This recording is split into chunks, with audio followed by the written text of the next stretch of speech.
Netflix has just announced that they are getting into the video game industry. And before everyone starts totally freaking out about this news and think that they are making some giant pivot, I think we should talk a little bit about the scale of this and all the questions that have been raised as a result of this news. From what we know, this does not appear to be some sort of massive scale project that is trying to make Netflix compete with some of the current game streaming services we have now, like Google Stadia or Amazon Luna, nor is it going to be some kind of massive library of huge AAA games like Xbox Game Pass. From what we're hearing from kind of the early reports of what this is meant to be, they're describing it as a smaller version of Apple Arcade, which is Apple's subscription service that has a lot of kind of more premium level mobile games. So not as much the free to play things, the microtransactions, but kind of more focused, it's often narrative driven, higher quality mobile games that you may not buy independently, but you may buy with a subscription. They have just hired an ex EA and Zynga and Oculus executive to run this division. That is kind of all we know about their hires right now. They seem to say that it's going to be a mix of Netflix IP and kind of original titles that they have commissioned. That implies to me that this is probably not going to be a very huge selection of games, and these are going to be kind of smaller scale, mobile focused games. And this idea raises a lot of questions based on the implications of Netflix getting into gaming, which is much separate than streaming. One thing that is also supposedly the case is that these are going to be downloaded games, not using kind of game streaming technology. Like you would think it's Netflix, they're streaming. You'd be like streaming these games, which does exist now, and yet all indications seem to say that these are downloads. And that means you would like only use your mobile devices for these, at least at first. So these would be games that you would have to download via Netflix onto your iPad or your phone or whatever. This should also allow them to get around Apple's rules about kind of in-game games or in-app store game stores, which Epic is currently fighting with them about. The idea is that Netflix would submit all of their games individually to be rated by Apple, and that's how they would be allowed to do this.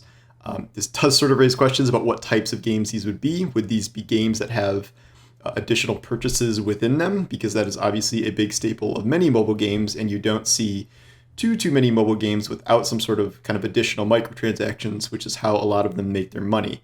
Netflix may not do that. They just kind of might see this as a value-added proposition. The idea of this entire concept is that they just want people to stay on the app longer. So instead of, you stream a show and then you want to switch over to play one of your many games on your iPad, the idea is that you would play a Netflix game instead, which would keep you in the app.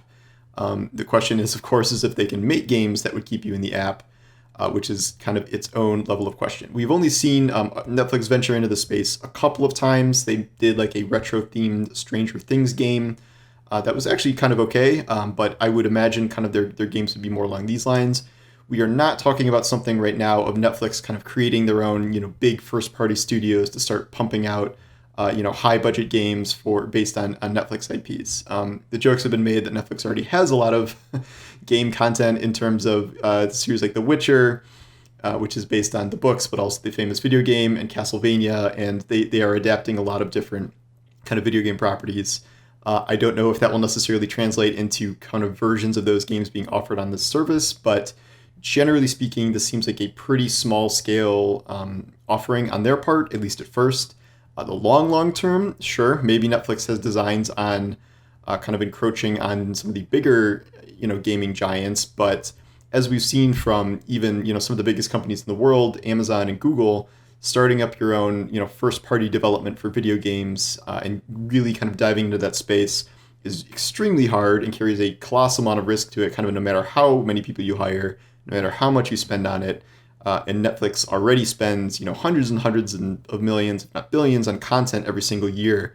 So getting into the full gaming space to open up like full first-party studios and do bigger budget games would balloon that kind of exponentially. So I think they're going to start small, and I would not expect too many of these, potential Netflix games to come to be giant, breakout hits or anything, but maybe a way to keep people on the app longer. They might be targeting kids. We're not sure what kind of games they're going to be making or what properties they will adapt, but it stands to reason that they just don't have the resources to compete with some of the major players And even if they see video games as kind of one of their big threats, to really invest in that space, it would take an astronomical amount of money and many, many years to get this done. Allegedly, this is not being rolled out until sometime in 2022, and it's still kind of in the early stages here after this recent hire.